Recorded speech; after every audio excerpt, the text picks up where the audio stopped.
سامعین آداب، مجھے عاطف توقیر کہتے ہیں۔ حالیہ کچھ دنوں میں ہم نے دیکھا ہے کہ صحافیوں پر مسلسل دباؤ میں اضافہ ہوا ہے۔ عمران خان کی حکومت کے بعد صحافت اور صحافتی اداروں کی جو صورتحال ہے وہ کئی بار سوالیہ نشانات کا شکار ہوئی ہے۔ اس حوالے سے عمران خان صاحب فرماتے ہیں کہ ملک میں آزادی صحافت برطانیہ کے برابر کی ہے، یا شاید برطانیہ سے بھی زائد کی ہے۔ لیکن ہم نے پچھلے چند دنوں میں دیکھا ہے کہ کئی صحافی فقط تنقید کرنے پر ایک عذاب سے گزرے ہیں۔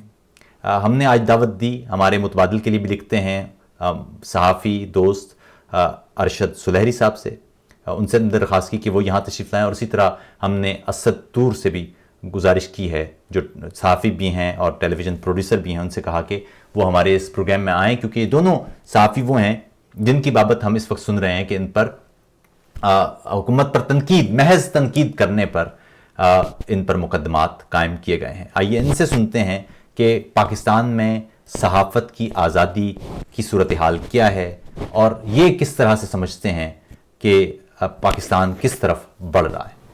اچھا، ہمارے ساتھ موجود ہیں اسد علی طور، صحافی، ٹیلی ویژن پروڈیوسر۔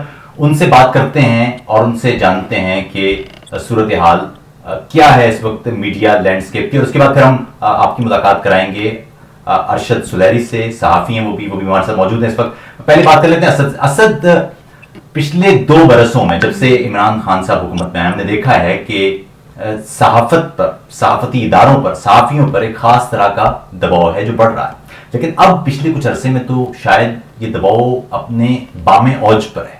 آپ اتفاق کرتے ہیں اس نوشن سے؟ بالکل، میں خود بھی اس سب سے گزر رہا ہوں، تو شاید معلوم نہیں میں کس حد تک اس کو بہتر کہنے کی پوزیشن میں ہوں کہ شاید لگے کہ میرا ذاتی کوئی مسئلہ ہے، لیکن چیز یہ ہے کہ میں ایک ادارے سے وابستہ ہوں اور میں صحافت ہی کرتا ہوں، تو میں نے صحافی کے طور پہ جو کچھ فیس کیا ہے پچھلے 2 سال میں، ہم نے دیکھا ہے، ہم نے وٹنس کیا ہے کہ ہمارے بہت سے جو ساتھی جرنلسٹ تھے وہ بے روزگار ہوتے گئے آہستہ آہستہ، اور وہ لوگ تھے جو کہ اس حکومت کے کرٹک تھے، جس سے کم از کم ایک چیز تو کلیئر ہوئی کہ یہ حکومت کرٹیسزم کو ٹالریٹ نہیں کر رہی۔ اس کے لیے ہم نے دیکھا ان ہتھکنڈوں میں، ہم نے دیکھا مختلف ہتھکنڈے استعمال کیے گئے، اور ان میں ہم نے دیکھا کہ جو صحافتی ادارے تھے، چاہے اخبارات تھیں، چاہے ٹی وی چینل تھے، ان کے اشتہارات کم کر دیے کہ ان کے ریونیو کو سکیڑا گیا تاکہ ان کو اپنے زیر تابع لایا جائے، اور پھر ان کے آگے ڈیمانڈز رکھی گئی کہ اس کو نکال دو، اس کو نکال دو، یہ بات کرتا ہے۔ پھر ہم جن اداروں سے وابستہ رہے ان میں ہم نے دیکھا کہ ڈائریکشن آنے لگ گئیں کہ یہ کہہ سکتے ہیں، یہ نہیں کہہ سکتے، اس شخص کے بارے میں بات کر سکتے ہیں، اس کے بارے میں نہیں بات کر سکتے، اور پھر یہ چیزیں بڑھتی گئیں آہستہ آہستہ، اور پھر ہم نے دیکھا کہ شوز بند ہو رہے ہیں، صحافی بے روزگار ہو رہے ہیں، اور پھر جب وہ بے روزگار ہوتا ہے تو ان کو دوسرا ادارہ کنسیڈر کرنے کو تیار نہیں۔ ایک بڑے طریقے سے ایک اسٹیبلشمنٹ کے ایک پی آر ادارے نے شروع میں ایک پریزنٹیشن دی، صورت میں ایک سلائیڈ چلائی جس میں مختلف صحافیوں کی تصویریں لگی ہوئی تھی کہ یہ دیکھیں، یہ ٹویٹ کرتا ہے تو ادھر سے جاتا ہے تو ادھر ٹویٹ ہوتا ہے، تو ادھر سے جاتا ہے تو ٹویٹ ہوتا ہے۔ اس کے بعد ہوا کیا کہ ان میں سے میجورٹی بے روزگار ہوئی اور اس کو اگلی جاب نہ ملی، کیونکہ ایک وارننگ شاٹ چلا دیا گیا تھا کہ یہ ہمیں نہیں پسند۔ پھر وہی چیزیں آگے بڑھتی گئیں، پھر کبھی اب جو دور آ گیا، کبھی ایف آئی آرز کٹ رہی ہیں اور عجیب و غریب انداز میں ہراس کیا جا رہا ہے، پھر جان کے خبریں لیک کی جاتی ہیں کہ ایف آئی اے میں شکایت آئی ہے۔ اب جو ایف آئی اے میں شکایت آئی ہے، پہلے دن اس میں میرا بھی نام آیا، دوسرے لوگوں کا بھی نام آیا، عمر چیمہ وغیرہ اور مرتضی سولنگی صاحب اور دیگر کئی نام تھے اس کے اندر، عمار مسعود کا نام تھا، لیکن اس میں ایک چیز بہت دلچسپ ہوئی ہے۔ آج صبح ویسے تو انہوں نے تردید کر دی شیریں مزاری نے، لیکن ان کی تردید بڑی نامکمل ہے۔ ان کی تردید یہ کہتی ہے کہ ایف آئی اے کے پاس 12 صحافیوں کے خلاف ایک پرائیویٹ شہری نے شکایت درج کروائی تھی جس کو انہوں نے ایگزامن کیا ہے، لیکن اور ایف آئی آر نہیں درج کی. لیکن چیز یہ ہے کہ جو میری معلومات ہیں جو کہ میں ذمہ داری سے بتا سکتا ہوں وہ یہ ہے کہ یہ کل رات سے میرے پاس معلومات تھی کہ ایف آئی آر نہیں درج کی گئی, کیونکہ اگر ایف آئی آر درج کی جائے گی تو جو ہم لوگ ہیں ہم لوگ پری ارسٹ بیل لے سکتے ہیں. یہ ایک بڑا ٹیکنیکل طریقے سے کھیلا جا رہا ہے, اور اس میں یہ پلان یہ ہے کہ ہم لوگوں کو اور ان نوٹسز پہ جب ہم وہاں پہ جائیں گے جواب دینے کے لیے تو ہمیں اریسٹ کر دیا جائے گا, اور اس کے بعد ہم پہ ایف آئی آر کر دی جائے گی. جبکہ ابھی ایک اور بھی بہت دلچسپ ڈیولپمنٹ جو آج شام کو میرے ذرائع نے بتائی وہ یہ تھی کہ انہوں نے کہا کہ یہ سیٹرڈے سنڈے بہت امپورٹنٹ ہے, آپ لوگ کیئرفل رہیں.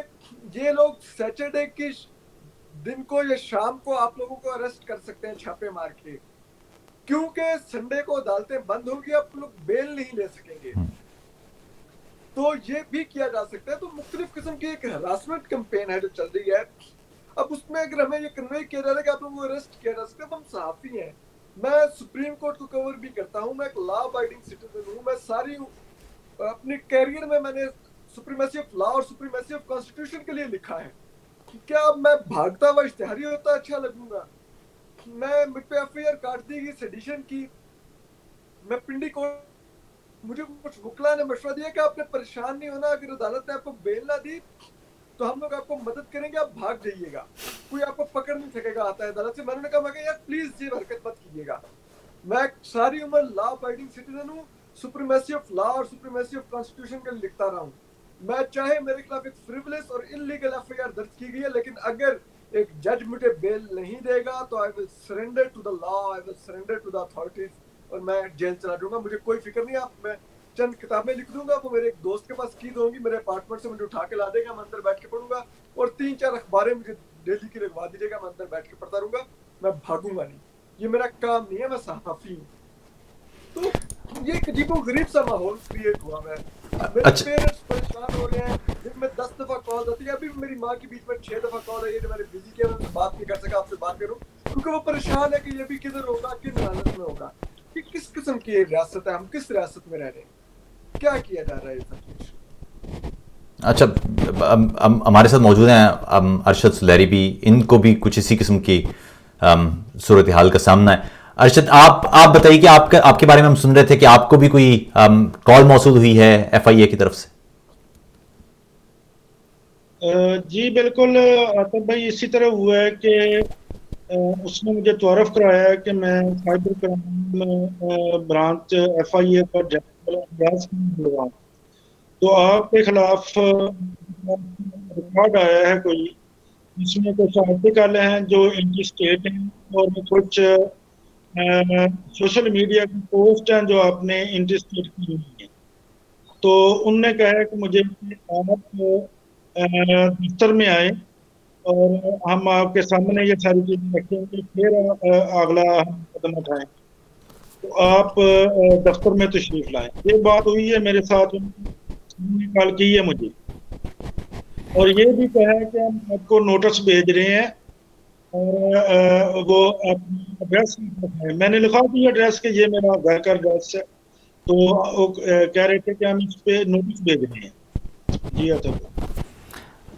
تو اسد, اب یہ نوٹس کیا ہیں, اور یہ جو آپ جو کہہ رہے ہیں کہ نوٹس بھیج کے لوگوں کو کہا جائے کہ وہ تھانے پہنچیں یا ایف آئی اے کے دفتر پہنچیں اور وہاں ان کو اریسٹ کیا, یہ وہ والے نوٹس ہیں؟ نہیں, اس نوٹس انہوں نے بھیجا نہیں ہے مجھے. وہ اس نے کہا ضرور ہے کہ میں نوٹس بھیج رہا ہوں آپ کو, لیکن ابھی تک مجھے ملا نہیں ہے. اچھا اسد, آپ کیا سمجھتے ہیں کہ اس انداز کے حربوں سے, جعلی پرچوں سے, کیا پاکستان میں اب صحافت وہ باقی رہے گی؟ اب تو بھائی جو گورنمنٹ جب یہ آئی تھی نا, جس طرح سے گورنمنٹ آئی اور جس طرح سے الیکشن ہوگی, مجھے اس وقت سے توقع تھی کہ یہ اسی طرح کریں گے. کیونکہ جب جعلی مینڈیٹ ہوتا ہے, جب جعلی حکومت بنتی ہے, جب جعلی لیڈر تیار کیے جاتے ہیں, تو پھر اسی طرح ہوتا ہے صحافت کے ساتھ. سب سے پہلے ان کا ٹارگٹ صحافت کا گلا گھونٹنا ہوتا ہے, کیونکہ یہ لوگ بولتے ہیں, یہ لکھتے ہیں. اس وجہ سے ان کا سب سے پہلا ٹارگٹ جو ہے وہ جرنلسٹ ہوتے ہیں اور جرنلزم ہوتی ہے. تو انہوں نے وہی کیا جس طرح کے غیر قانونی حکومتیں کرتی ہیں, جس طرح کے جعلی مینڈیٹ لے کے آنے والے کرتے ہیں, جس طرح کے جعلی لیڈر کرتے ہیں. تو وہ ہمیں تو ٹھیک ایسا ہوگا, وہ ہو رہا ہے. تو یہ دور ہوتے ہیں آتا بھائی, یہ لمبی یہ نہیں ہوتا کہ یہ ساری عمر حکومت کریں گے یا بہت عرصہ کریں گے, اور یہ تھوڑے عرصے کے لیے ہوتا ہے. تو وہ جتنے عرصے کے لیے یہ لوگ ہیں ہم وہ بھگتیں گے, اور پہلے بھی بھگتے اب بھی بھگتیں گے. جیسے اسد طور نے بتایا کہ جس طرح کا انہوں نے کیا ہمارے ساتھ, اخبارات کے ساتھ لوگوں کو اداروں سے نکالا ہے, فون کر کے نکال, تو یہ بندہ نکال دیں. تو اسی طرح میڈیا کے بارے میں تھا, وہاں سے مجھے بھی گیا کہ اس کو نکال. تو یہ ہم برداشت کریں گے جب تک یہ جعلی مینڈیٹ, جعلی حکومت, جعلی لیڈر, مصنوعی لوگ جو ہیں ان کو برداشت کریں گے اور کر رہے ہیں. جی اچھا اسد طور آپ بتائیے, سوال یہ ہے کہ ہم نے آمریتوں میں تو یہ دیکھا تھا, جتنے بھی صحافی ہیں انہیں ڈنڈے پڑے, جیلوں میں گئے, کوڑے کھائے انہوں نے, ایک سٹرگل تھی امریتوں میں. تو یہ لیکن کیا اس سے پہلے اس انداز کی صورت, ایسا تو نہیں ہے کہ پاکستان میں پہلے جمہوریتوں میں کوئی صحافت بہت زیادہ آزاد تھی, لیکن اس انداز کی صورتحال کیا اس سے پہلے آپ کی نگاہ سے گزری ہے یا آپ نے پڑھی ہے؟ میں عاطف بھائی, جنرل مشرف کے دور میں نے اپنی صحافت کا آغاز کیا. میں نے پیپلز پارٹی, جنرل مشرف کی آمریت بھی دیکھی, میں نے پیپلز پارٹی کی جمہوری حکومت بھی دیکھی, میں نے میاں نواز شریف کی جمہوری حکومت بھی دیکھی, میں اب عمران خان کی جمہوری حکومت میں بھی اسی پیشے سے وابستہ ہوں. میں جنرل مشرف کے دور میں ٹی وی چینلز بند ہوتے ہوئے دیکھے. 3 نومبر کو میں ڈان نیوز سے وابستہ تھا تب. لیکن میں آپ کو اتنا بتا سکتا ہوں, ہم لوگ نے یہ نہیں دیکھا کہ ہم لوگوں پر ایف آئی آر درج ہو رہی ہوں. ہم لوگوں کے ایک عجیب و غریب قسم کے لوگ آ کے ہمارے بارے میں ایف آئی آر درج کروا رہے ہوں, اور پولیس ہمیں مٹیریل دینے کو تیار نہ ہو کہ کس بنیاد پہ اس نے ایف آئی آر کاٹی ہے. اور اس کے علاوہ ہمیں یہ بتایا جا رہا ہو کہ اب اس مقام پر آگے ہم لوگ general Ashfaq Parvez Kayani army chief ہوتے تھے, ہم نے ان کے بھائی کی مبینہ کرپشن پہ پروگرام کیے ہوئے ہیں, جبکہ اب وہ سرونگ آرمی چیف تھے. جبکہ اب حالات یہاں پر آ چکے ہیں کہ ہمیں یہ اب باور کروایا جا رہا ہے کہ ہم اب ریڈ لائن ریٹائرڈ افسروں تک آ گئی ہے, آپ ریٹائرڈ افسر کے اوپر شو نہیں کر سکتے. مطلب جنرل عاصم سلیم باجوہ کے بارے میں جو کچھ سامنے آیا ہے, ہمیں کہا جا رہا ہے کہ ہم نہیں اس پر بات کر سکتے. یہ ہمیں ہماری زبان بندی کے وہاں تک مقام پہنچ گیا ہے. اب ہم لوگ کیا کریں, کتنی زبان بندی کریں, کیا یہ مطلب صحافت تو میں مانتا ہوں اب نہیں ہو رہی اس وقت پاکستان میں. یہ اب تو صرف مطلب آپ اندازہ کیجئے کہ ہم لوگ پیپلز پارٹی کی اور نواز شریف کی حکومت کو کرٹیسائز کرتے تھے, تو وہ جب ہم سے گلا کرتے تھے یا کمپلینٹ کرتے تھے ہمارے اداروں کو, تو ہمارے ادارے ہمارے پیچھے کھڑے ہوتے تھے اور کہتے تھے کہ بالکل نہیں گھبرانا, ان کو رگڑ کے رکھ دیں. لیکن یہ پہلی حکومت ہے کہ جس کے اوپر تنقید کریں تو ہمارے ادارے ہمیں سمجھاتے ہیں کہ مت کریں, ہاتھ ہولا کر دیں, پریشر آ رہا ہے, چینل کا ریونیو افیکٹ ہوگا, آپ چینل کے لیے لائبلٹی بن جائیں گے, آپ اخبار کے لیے لائبلٹی بن جائیں گے. اس اخبار کے اتنے 100 ملازم ہیں, ان کے گھر کا چولہا بھی دار و مدار کرتا ہے, صرف آپ نہیں میٹر کرتے. جب باتیں یہاں تک آ جائیں تو پھر آپ خود سمجھ سکتے ہیں ہم کیا صحافت کر رہے ہوں گے. اور جو تھوڑی بہت اب ہمارے پاس ایک الٹرنیٹ پلیٹ فارم ہے سوشل میڈیا کا, اگر وہاں پہ ہم تھوڑی بہت رائے دے دیتے ہیں, سوال اٹھا دیتے ہیں, تو ہم پر سیڈیشنز کی جو ایف آئی آر ہو رہی ہیں, مجھے سمجھ نہیں آ رہی جو کوئی یہ پالیسی بنا رہا ہے وہ کیوں نہیں سوچ رہا کہ صحافی سوال نہیں کرے گا, صحافی سوال نہیں اٹھائے گا, صحافی اوپینین نہیں دے گا, صحافی خبر نہیں دے گا, تو وہ تو اپنے پیشے سے غداری کرے گا, وہ اپنے ویور سے غداری کرے گا, وہ اپنے کاری سے غداری کرے گا, وہ صحافی نہیں ہے پھر. تو اب ہمارے پیشے کی مجبوری سمجھیے یار, ہم تو خبر کے بھوکے ہوتے ہیں, ہم تک خبر آتی ہے, ہم نے اس کو پہنچانا ہوتا ہے بغیر کسی رنگ و نسل کے تعصب کے, بغیر کسی مذہبی تعصب کے, بغیر کسی سیاسی وابستگی کے, ہم نے اس خبر کو آگے پہنچانا ہوتا ہے. ہماری مجبوریاں، ہم ایک برج ہے ویور اور یا کاری اور جہاں پر فیصلہ سازی ہوتی ہے اس کے بیچ میں، وہاں سے ہی وہ خبر نکل کے کاری تک پہنچتی ہے. آپ کہہ رہے ہیں کہ آپ اس برج کو تباہ کر دیں گے. کیا کر رہے ہیں آپ لوگ؟ مجھے کچھ سمجھ نہیں آ رہا کہ یہ کون پالیسی بنا رہا ہے، اور اس پالیسی کا مجھے نہیں معلوم وہ یہ لٹرلی یہ فاشزم ہے، اور مجھے نہیں معلوم کہ کب تک سسٹین کر سکے گا. اچھا، اب اسد، ابھی ہم نے دیکھا ہے بلال فاروقی کچھ دن پہلے ان پر اسی طرح کا ایک جھوٹا مقدمہ دیکھا، پھر اسی طرح ابصار عالم صاحب، ان پر بھی ایسا ہی، اور اس کے بعد اب ہم دیکھ رہے ہیں کہ نئے بہت سارے صحافی ہیں، ان کے نام بلکہ صبح تو میں نے دیکھا کہ مبشر نے اپنی ایک ٹویٹ میں بتایا کہ غالباً کوئی 49 صحافی ہیں، پھر بعد میں پتہ چلا کہ وہ کوئی 12 ہیں جن کے خلاف شکایت. ایسا نہیں لگتا کہ گرفتاری سے زیادہ یہ ایک طرح سے دھمکانا ہے کہ آپ اپنی مرضی کا نہ لکھیں؟ بالکل آپ ٹھیک کہہ رہے ہیں، یہ دھمکایا ہی جا رہا ہے. ہمیں سمجھایا جا رہا ہے کہ آپ کو ہم لوگ بے روزگار تو کروا رہے ہیں، لیکن اگر آپ کو پھر بھی سمجھ نہیں آ رہی تو ایک ٹولز یہ بھی ہے آپ کے لیے ہمارے پاس موجود.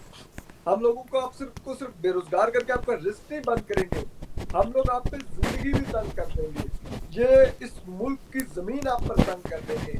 آپ دیکھیں کس قسم کی فریولس ہوتے ہیں. اچھا ارشد سلیری، آپ نے دیکھا کہ ابھی ہم ایک نوشن دیکھتے ہیں کہ جی فلاں لفافہ ہے، فلاں پیسے لے کے حکومت پر تنقید کر رہا ہے، تو کیا واقعی پاکستان میں صحافی پیسے لے کر تنقید کرتے ہیں یا پیسے لے کر تعریف کی جاتی ہے؟ بالکل ایسا ہی ہے کہ پیسے لے کر تو تعریف کی جاتی ہے، تنقید پیسے لے کر نہیں کی جاتی. تو یہ ایک چیزیں تھوڑی سی دانستہ کلٹیویٹ کی جاتی ہیں، جو میں نے پہلے جو عرض کیا کہ جو حکومت جو جن کے پاس جعلی مینڈیٹ ہوتا ہے یا وہ چور دروازے سے آئی ہوتی ہیں، تو وہ اسی طرح پروپوگیٹ کرتی ہیں جرنلسٹوں کے خلاف، اور اسی طرح تراشیاں بھی کرتی ہیں. جرنلسٹ پیسے لے کر تنقید کر رہے ہیں دوسری پارٹیوں. تو میں یہ سمجھتا ہوں کہ تعریف کرنے والوں پہ تو میں شک کر سکتا ہوں کہ وہ پیسے لیتے ہوں گے، وہ لفافہ لیتے ہوں گے، لیکن تنقید کرنے والوں پر میں یقین سے کہہ سکتا ہوں کہ وہ ایسا ہرگز نہیں کرتے، اور نہ ہوتا ہے ایسا. تو پاکستان میں چند گنے لوگ ہیں جو تنقید کرتے ہیں، بہت زیادہ لوگ تنقید نہیں کرتے. یہ بھی ایک حقیقت ہے کہ زیادہ لوگ جو ہیں وہ تنقید کرتے ہیں. آپ لوگوں کے پروگرام پڑھ کے، لوگوں کے آرٹیکل پڑھ کے ایک عام انسان شرمندہ ہو جاتا ہے کہ یہ اتنی تعریف کی گئی ہے. وہ آپ سمجھ سکتے ہیں کہ یہ پیسہ لیا گیا ہے، گورنمنٹ سے لیا جاتا ہے. تو آج عمران خان کے لیے زمین و آسمان کے کلابے مناتے ہیں اور اس کو دیوتا پیش کر رہے ہیں. ان پہ تو شک کیا جا سکتا ہے کہ وہ پیسے لے رہے ہوں، لیکن جو تنقید کر رہے ہوتے ہیں اور جن لوگوں کا جو عوام کی بات کرتے ہیں، عوامی مسائل کی بات کرتے ہیں، سسٹم کی بات کرتے ہیں، سیاسی نظام کی بات کرتے ہیں کہ یہ درست راستے پہ نہیں چل رہا، تو ان کو پیسے دینے والے کون ہوتے ہیں، کہاں سے وہ لیتے ہیں؟ یہ بھی بتائیں، گورنمنٹ کو بتانا چاہیے، ان کے پاس سورس ہیں، وہ بتا سکتے ہیں کہ ان کو کہاں سے پیسے مل رہے ہیں. تو یہ ایک ٹول ہوتے ہیں ان جرنلسٹوں کو، رائٹرز کو نام کرنے کے لیے، ان کے خلاف پروپیگنڈا کرنے کے لیے. اس کے علاوہ میں سمجھتا ہوں کہ کوئی نہیں ہے ایسی بات کہ لوگ تنقید کے لیے جو جنون جرنلسٹ ہے، جو جنون لکھاری ہے، وہ ایسا کر نہیں سکتا. اچھا اسد علی طور، یہ بتائیے کہ کیا صحافتی تنظیمیں اس پریشر کے خلاف کوئی متحدہ لائے عمل اختیار کر رہی ہیں؟ کیا وہ اس پورے نیریٹو کو روکنے کی کوشش کر رہی ہیں یا وہ بھی بے بس ہیں؟ اچھا، ایسے عاطف جو ہماری صحافتی تنظیمیں ہیں، جو Pakistan federation union of journalist اور دوسری تنظیمیں ہیں، وہ ابھی تو کہہ رہی ہیں ہمارے حق میں بیانات بھی جاری کر رہی ہیں، حکومتی ایف آئی آر، یہ جو بھی ایف آئی آر کاٹی جا رہی ہیں ان کی مذمت بھی کر رہی ہیں، لیکن ابھی تک انہوں نے کوئی جوائنٹ اسٹریٹجی اعلان نہیں کیا کہ وہ اس کا لا کو یا کسی بھی اس قسم کی چیز کو جا کے کسی ہائی کورٹ یا سپریم کورٹ میں 184(3) کے تحت چیلنج کریں کہ یہ ہمارا فریڈم آف اسپیچ ہے، ہمارا فریڈم آف پریس ہے، جس کو مزل کیا جا رہا ہے اس طرح سے. اس کے لیے ابھی تک کوئی ان کی اسٹریٹجی سامنے نہیں آئی. شاید ہو سکتا ہے وہ آپس میں کنسلٹیشن میں ہو, لیکن مجھے نہیں معلوم اب کتنا ٹائم ان کو اور چاہیے. اگر وہ کنسلٹیشن میں بھی ہے, واقعات بڑھتے جا رہے ہیں, کتنا ٹائم ان کو چاہیے؟ میرے خیال میں اب مزید دیر کرنے کی ضرورت نہیں ہے, بجائے اس کی کہ بالکل ٹرین ہاتھ سے نکل جائے. اچھا ارشد سلیری آپ یہ بتائیے, ارشد آپ یہ بتائیے, آپ یہ دیکھیے ہم نے کچھ دن پہلے دیکھا کہ متی اللہ جان ان کو غائب کر دیا گیا, اور پھر وہ کافی گھنٹوں کے بعد بڑی بری حالت میں واپس ملے. اسی طرح ہم نے دیکھا کہ سہیل وڑائچ کی کتاب آئی, اور اس کو صرف اس لیے, حالانکہ اس کتاب میں ایسا کچھ بھی نہیں تھا, اس کو صرف اس لیے کہ ہمیں اس کا جو ٹائٹل ہے اس پر کارٹون پسند نہیں آیا. تو یہ تو پھر میرے خیال میں ہم جس جگہ پر پہنچ گئے ہیں اس کے بعد, یعنی جو ٹیکسٹ بک ڈیفینیشن ہے فاشزم کی, وہ اس سے کتنی مختلف رہ گئی؟ کیونکہ فاشزم تو یہی ہے کہ آپ کے پاس ایک سٹک ہے اور آپ نے سٹک کے ساتھ جو ہے نا وہ مسئلے حل کرنے ہیں. تو وہ سٹک آپ کو سامنے نظر آ رہی ہے, اور وہ سٹک چلتی ہوئی نظر بھی آ رہی ہے, اور اس کی آوازیں بھی صاف سنائی دے رہی ہیں کہ وہ سٹک کس طرح کام کر رہی ہے. تو فاشزم میں یہی ہوتا ہے, اور اسی طرح ہم اس سے بالکل اس کا شکار ہیں اس ٹائم.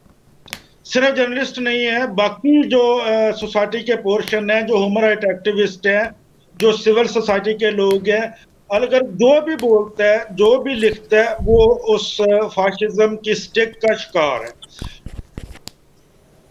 بالکل مسلط ہے. اب وہ کتنی دیر مسلط رہتی ہے, اس کا دار و مدار سیاسی قوتوں پر ہے.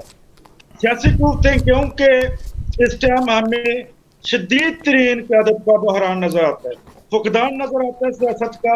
جو سیاسی لوگ ہیں ان میں اخلاقی جرت نہیں ہے کہ وہ پروٹیسٹ کر سکیں, اخلاقی جرت ان میں نہیں ہے کہ وہ جرنلسٹوں کے ساتھ کھڑے ہو سکیں, ان میں اخلاقی جرت نہیں ہے کہ وہ آپس میں کھڑے ہو سکیں, وہ آپس میں کوئی اتحاد قائم کر سکیں, ان میں اخلاقی جرت نہیں باقی رہی.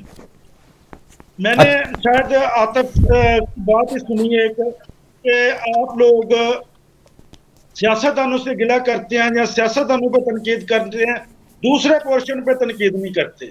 میں یہ کہتا ہوں کہ دوسرے پورشن پہ ہمیں تنقید کرنے کی ضرورت نہیں ہے.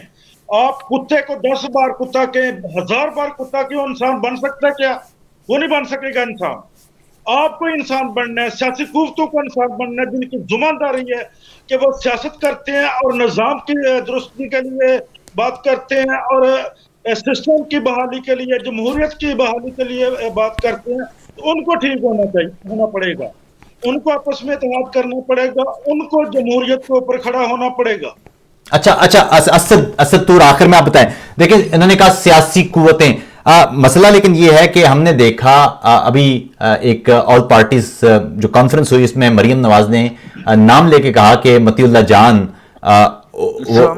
اسی طرح انہوں نے جو دیگر صحافی ہیں ان کے بارے میں بات کی. سوال لیکن یہ ہے کہ یہ قوانین جن کے تحت اس وقت صحافیوں کو پکڑا جا رہا ہے, یہ تمام تو وہی ہے نا جو نواز شریف صاحب کے دور میں بنے تھے, اور ابھی نواز شریف صاحب نے بھی اپنے ایک جو خطاب ہے اس میں صحافیوں پر جو ان کے صحافیوں کے مسائل کا ذکر کیا. تو یہ تو قوانین اس وقت جب ہم چیخ رہے تھے کہ یہ قوانین استعمال ہوں گے, تو یہ تو وہی قوانین ہیں جو استعمال ہو رہے ہیں اب. بالکل آپ ٹھیک کہہ رہے ہیں عاطف, اس سے نون کو آپ بری ذمہ قرار نہیں دے سکتے. جب یہ قوانین بنتے تھے ہم چیخے, ہم نے جا کے ان کو بہت کہا, ہماری صحافتی تنظیموں نے, میڈیا رائٹس کے آرگنائزیشنز نے, میڈیا پروٹیکشن کی آرگنائزیشنز نے جا کے ان کو کہا کہ یہ مت بنائیے, یہ اس کا غلط استعمال ہوگا. تو ہمیں جو انوش رحمان تھیں جن کا یہ بنا رہی تھی, انہوں نے بڑی تسلیاں دی. ہم لوگ اس وقت چیخ رہے تھے, ان کو کہہ رہے تھے کوئی اس میں ایسا جملہ اسپیکر کے نام میں ڈال دیں, کہیں کچھ کلیئرٹی دے دیں کہ ہر صورت میں یقینی بنایا جائے گا کہ کسی صحافی کے خلاف استعمال نہ ہو. لیکن ایسا کچھ نہیں ہوا. اب ان کی حکومت چلی گئی, اس کے بعد ہم اس قانون کے زیر عتاب ہیں, اور اس کا ایک انتہائی فریولس طریقے سے استعمال کیا جا رہا ہے. قانون جو ایف آئی اے کے لیے بنا تھا, لیکن اس کا استعمال میرے خلاف پولیس نے کیا ہے, جس پر ججز بھی حیران ہے کہ یہ تو ایک بہت بڑا فنڈامنٹل ایرر ہے اس ایف آئی اے میں کہ یہ پولیس لگا ہی نہیں سکتی پی کا, لیکن میرے خلاف لگایا گیا. ایک عجیب و غریب قسم کے وہ جو موصوف جنہوں نے ایف آئی آر کٹوائی وہ رہائشی اسلام آباد کے ہیں, وہ پنڈی کے بھی ایک جی ٹی روڈ کے قریب ریموٹ ایریا جاتلی میں ان کے بقول میں گھوم رہا تھا,